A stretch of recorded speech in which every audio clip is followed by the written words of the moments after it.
Welcome back, mamas. Y'all, today we are going to talk about how to deal with your life when things go wrong or when you feel stuck in a situation that you don't know what to do with and you don't know how to get out of as a mom. I am so excited to inspire you with this message today. So let's get to it. Do you wish you had control of your days, that you had a rhythm, but instead feel overwhelmed, scattered, and like there's never enough time? You're in the right place. I'm Danielle, a recovering workaholic, wife, and stay-at-home mom of two girls. I've learned how to reclaim my time and find purpose and freedom so I can be present with my kids and feel like myself again. Here, we embrace where we are, but we don't stay there. So if you're ready to trade the chaos for clarity, the guilt for grace, and the endless to-do list for aligned flow, grab the kiddos a snack and toss in that laundry because I know you're multitasking, and let's do this because your time, your purpose, and you matter. Okay, mamas.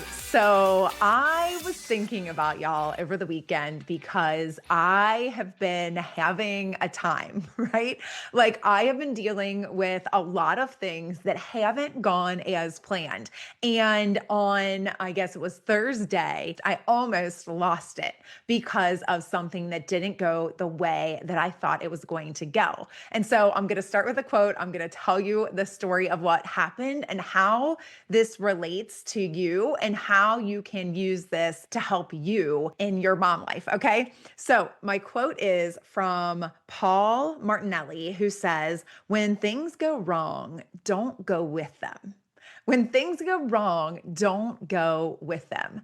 Y'all, I almost went with them the other day when this happened to me, but I want to tell you what happened. So my husband and I, we've been remodeling our deck, okay? And so we have a contractor and it's taken a lot of planning. And so we're getting all composite decking and we've been wanting to redo it for a while. But I really wanted a portion of it screened in because we would like to eat back there. We kind of live like in the woods almost. And, I have a contractor that I super trust. Things are going really well. I've figured out all of the different things that I wanted the deck to look like. Some things that I couldn't figure out, he's figured out, right? And so we're at the part where it's almost done. It's almost finished, right? And we're just putting on like the roof and the different things. Now, part of the roof I had ordered, and part of the roof was something that he had come up with for underneath, like the deck that he had done on other decks before. He's like, "At this metal roof, da da da."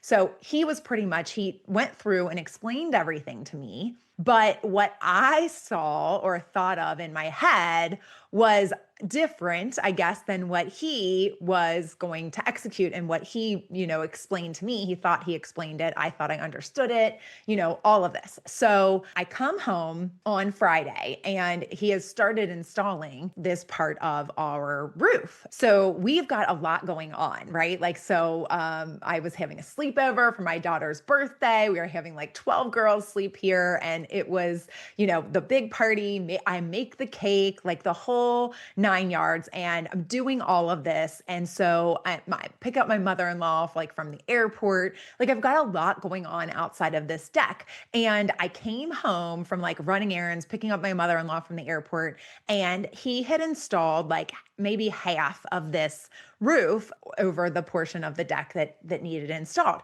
And I was looking at it going, that is not at all what I was thinking, right? That is not at all what I was thinking it was going to be.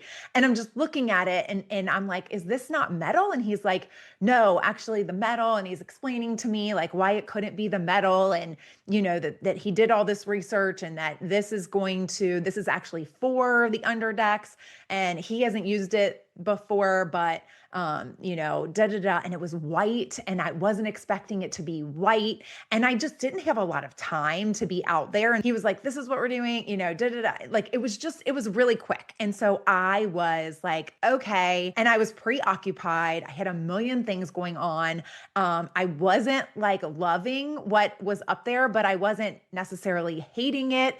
It was already halfway done. And I just had so much on my plate that it just wasn't like fully sinking in, I don't think. And he was just so confident about it that I was just like, oh, okay. So I go back inside, I'm doing my thing. Like we have all this stuff going on. Like we have cheer, we have golf, we have dance, we have, all of these things that night. And so I'm running people all over the place. So by the time that I'm done running around and everything, he is finished, he's gone, they're gone for the day. And I walk out on the deck and I'm looking up and I am like, oh my gosh, I hate this. Like, what have I done? Like, what if I would have told him I didn't like it before? Like, maybe he could have fixed it, but now what do I do? And I was like, oh my gosh, it's shiny. Like, why is it shiny? I was like, it looks like PVC pipe. I'm like thinking all of these things to myself. And I'm like, I'm going like down a rabbit hole. And before I go down a rabbit hole, I'm like, you know what? I just need to put a pin in this. I'll go inside. Maybe it's not that bad. And when my husband got home, I had him go out and look at it. And when he came back in and he was like, what is that? I'm like, oh no. And so I lost it. I was like, oh my gosh, I was crying. I was like sick. I'm like, what do we do? They've built the whole thing. He's like, well, they're going to have to tear it down. Like, what are we going to do with that? I'm like, I do not know. I'm like, it's not going to work. There's all those holes. He's like, there's bugs going to be in. Why even screen it in if you're going to have holes? It was so much. We were just going down a rabbit hole. When things go wrong, don't go with them. We were literally going with them. I was like, what is happening? I am going to have to call my contractor. Like, this project has taken so much longer than he has already expected. This is going to be a nightmare. He is going to be so upset because he has been trying so hard and he worked so hard on this roof because he knew I wanted a certain thing and I wanted it to drain and like all of this. And so I was just like, I was crashing. I was almost going wrong, right? And I'm like, what am I going to do? And if I hadn't listened recently to the 5 second rule by Mel Robbins on Audible, I might not have been able to call my contractor and tell him all of this, but I knew I needed to call him. I knew I needed to talk to him. I knew he needed to hear from me what I was thinking about this, right? He needed to hear from me. And I knew that if he heard from me and if I said something, that we would be able to come up with a solution together, right? But I also knew it was not going to be well received. Like, I knew it was not going to be well received. I knew that there was going to be pushback. I knew he was going to be super upset because he had spent a really long time trying to make this work. You guys, I was like, this is going to be a problem for him, right? And so I was like starting to spiral and I took the 5 second rule, 5, 4, 3, 2, 1, and I hit the button to call him and it didn't go well. Right? It did not go well at first. But then I kept talking to him and I kept saying, look, I know you've done all this and, saying all of the positive things that I knew, but just telling him where I was and why I was calling. And, he was at first like, we're going to have to tear it all down. And I was like, but do we? Like, is that really the solution? Can we come up with something else? Like, so we did. We came up with a solution. And it wound up that I think that we're all on the same page. I think there's still going to be some things that happen probably, but sometimes when you take a deep breath, when you remember like, okay, what is the bigger picture here? Like, what is the bigger picture? Right now, there's nothing on the deck. That's all I can see is the ceiling, right? Like, that's all I can look at because that's new and I haven't seen it before and all of this. But is it really going to bother me as much as I think it is if it's white? And, when I say shiny, it's not shiny, but it is not matte finish, right? And so my eye is drawn there.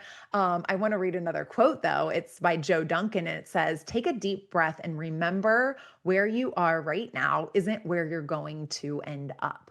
Where you are right now isn't where you're going to end up.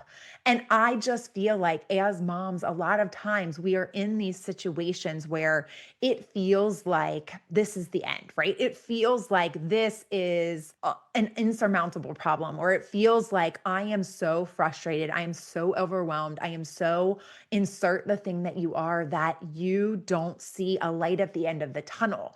I know I felt that way. And I know I almost felt that way way with my deck, right? I was like, I don't think there's a light at the end of this tunnel. I don't know what we can do with this. Like, is there anything that we can do? And at first, my contractor didn't see a light at the end of the tunnel either. But then when we started to think about it, and when he called the guy that, sold him the roofing and all of this, there actually was a solution. There was a product that could fill in all those gaps. And there was a solution as far as the whole thing was concerned. And he fixed it. And it now it looks way better. It looks way better. And I know that I'm going to be okay with it. And it's not as big of a deal. It's not what I had planned. It's not what I had envisioned. I had envisioned this industrial looking metal, like tin roof kind of feel to match the rest of the feel of the interior, and not this like stark white, like PVC shiny thing. But it just didn't make sense, right? So we had to pivot. But right now, in the moment, things seem bad. Things seem like there are problems that we don't know how we're going to see our way out of, right? But when we take a step back and we take a deep breath and we sit there and we remember, like, this isn't the end. Like, we can get through this. We are going to be able to figure out a solution. If this is a problem right now, like your child might be super, frustrating to you right now. But what is the reason behind that? Are you super overwhelmed? Like, do you need to talk to somebody to figure out what the solution could be, right? Like, I know when I was sitting there and I was feeling super overwhelmed and super unappreciated and very unhappy and just not knowing what I was going to do, not knowing why I was unhappy, feeling like something was wrong with me for being unhappy. Like, I just held on to all of that and I didn't tell anyone about it. But the thing is that when you tell someone else, and I'm not saying it needs to be a therapist, maybe you do need therapy, but I'm not even saying that. I'm saying just telling a friend, telling your husband, telling your mom, somebody else that has an outside perspective, somebody who's been there before that can tell you, okay, look, I know what you're going through. I've been there as well.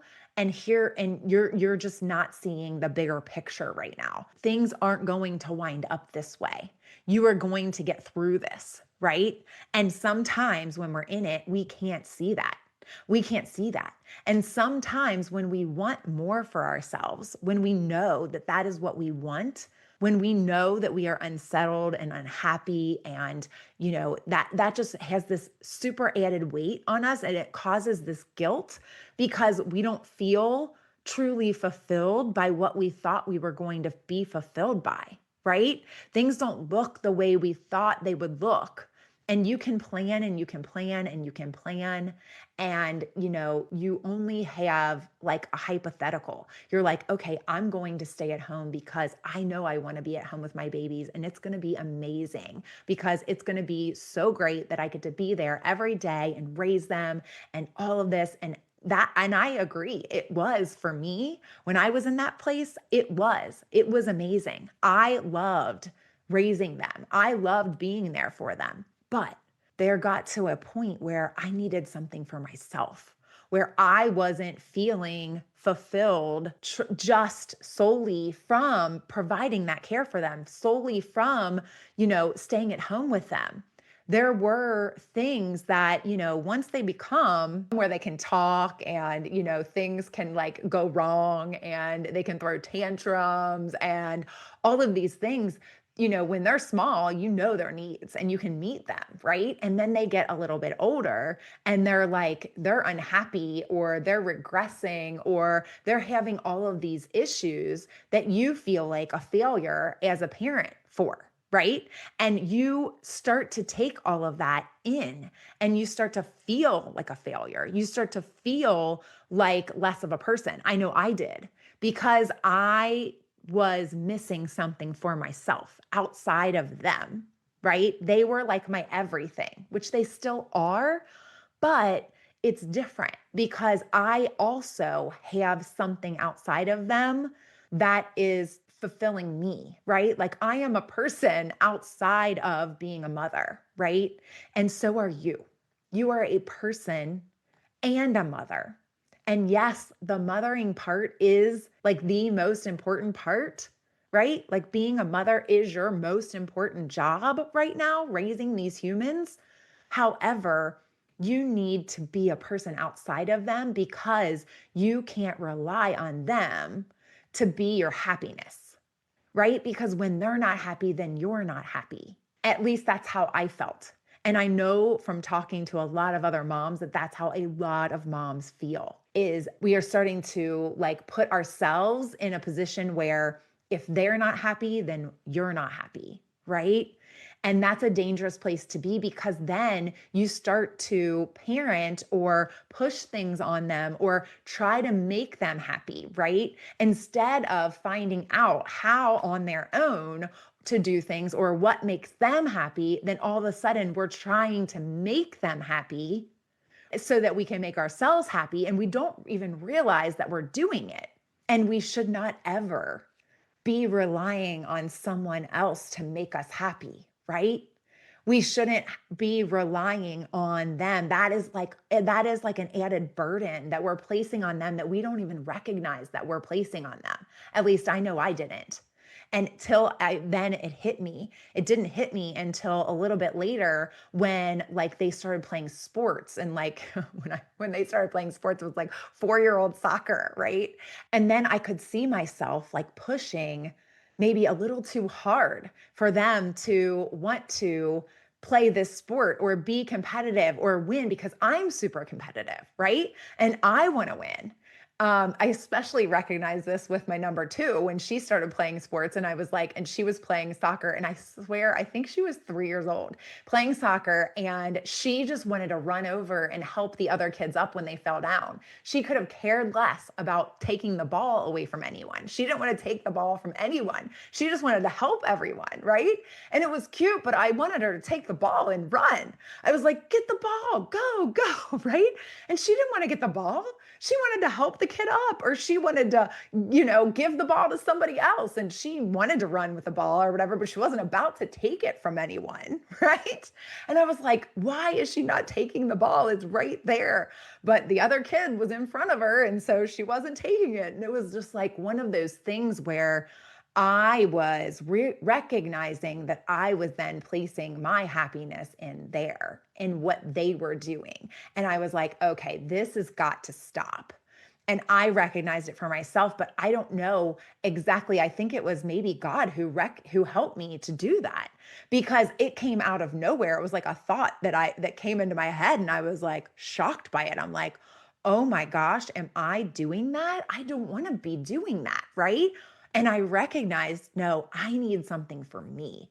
I've got to have something for me. And I would think about it all the time.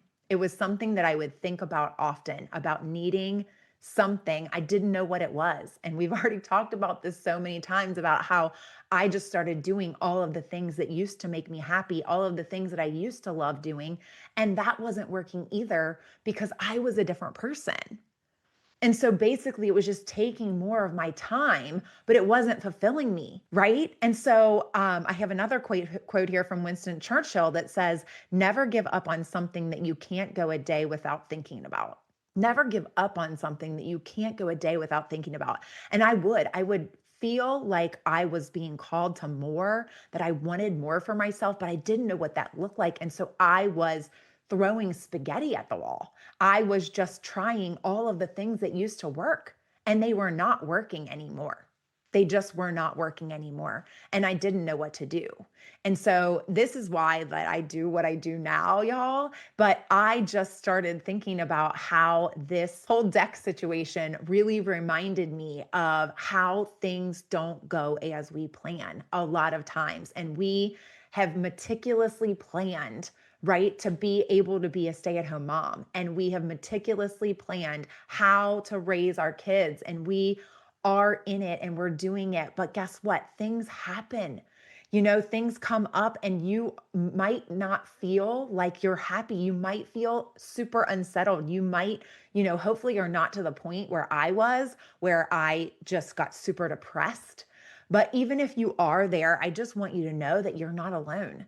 and that you can do something about it. I think I'm going to do a two-parter to this episode and really talk about what we can do about this once we recognize it. But recognizing it a lot of times is part of the problem because we're sitting there and we don't know what the problem is. We just know that we're unhappy. We just know that we're unsettled. We just know that we want more, and we don't know what that looks like. I had this plan in my head of what motherhood and what stay at home motherhood was going to look like, and it wasn't looking like that anymore. And my plan had to change. I had to change what it did look like and figure it out for myself. And that's what I want for you. But if you're sitting there and you're feeling these feelings, if you're feeling this unhappiness, if you're feeling this unsettled feeling, knowing that you want more, I want you to know that you are not alone. I have been there. And I want to read quote to you. It's a Bible verse. It's Jeremiah 29, verse 11 that says, "For I know the plans I have for you, declares the Lord, plans to prosper you and not to harm you, plans to give you hope and a future." And I just want to tell you that you are meant to be a mom. You are meant to be a stay-at-home mom. But what does that look like? It might not look exactly the way you thought it was going to look, right? But if you are feeling this calling to more, this yearning for more, that's exactly what I designed my coaching for, was to help you figure that out. What does that look like for you? Because I don't want you to take the time to try all of these things that do not work for you and for your life. I have prioritization clarity calls that you can schedule, and we will go through and we will figure out what is most important to you. We will figure out what your strengths are. We will figure out what it is that is important to you and what you want to do with your life, because it is different for everyone. Everyone's plan and everyone's life is going to look different for them. But until you take the time to get clear and get still and to know what you want and what is important to you and your family at this point of your life, you won't be able to feel that happiness, that fulfilled feeling. You won't be able to be productive. I know I felt so unproductive because I was doing so many things. I was being productive, but it was not in a way that was helping, right? It was not productive for my family. I was being productive in a lot of things, but it wasn't productive for my family because it wasn't working for me. And until we figure that out, and I will help you do that, because it was not easy. I mean, you've heard me talk about it before. It was not easy for me to figure that out. But now that I've done it, now that I've walked the path, I know how to do it, and I know how to make it easier for you. And so I would love to help you do that. Just go to prioritizewithpurpose.com will take you right there to the page where you can sign up for a prioritization clarity call with me. And if you have any questions or reservations you need answered, please schedule a discovery call with me. It will be with me. It's free. It's one-on-one. And we will discuss if this is something that would help you or not, and make sure that you're confident before you make that decision, right? So go to prioritizewithpurpose.com, sign up for the discovery call or the clarity call. And I want to end with one more quote here from Louise Smith that says, "You can't reach for anything new if your hands are full of yesterday's junk." If your hands are full of yesterday's junk, you can't reach for anything new. And so I just want you to know that you don't have to be stuck there, but you also don't have to regret it, right? You are where you are for a reason, probably, and you don't have to stay stuck there. So don't worry about what has already happened, right? Like, just like my roof, right? It was already up. I couldn't do anything about it. It was done. We had to then move forward, right? I wasn't about to let him tear it all down, even though that's what my husband and he initially were like, that's what we're going to have to do. I was like, no, we have to figure out a solution that is going to work, but without tearing everything down, right? Sometimes maybe things need to be torn all the way down, but sometimes you can just take what you have, what you're dealing with right now, and figure out the best way to move forward for everyone, right? And I promise you it will get better. And I promise you that you can do it, right? You can do it. So that's just something to think about until Thursday, when we're going to get more into, what to do. Like, what do you do? What are the ways that you can get out of this? Okay. So until then, I hope you enjoyed today's episode, Mama. If so, please leave a review on Apple Podcasts and then hit share and send this to a mom who needs this in her day. I'll meet you right here on Thursday. Keep smiling, y'all.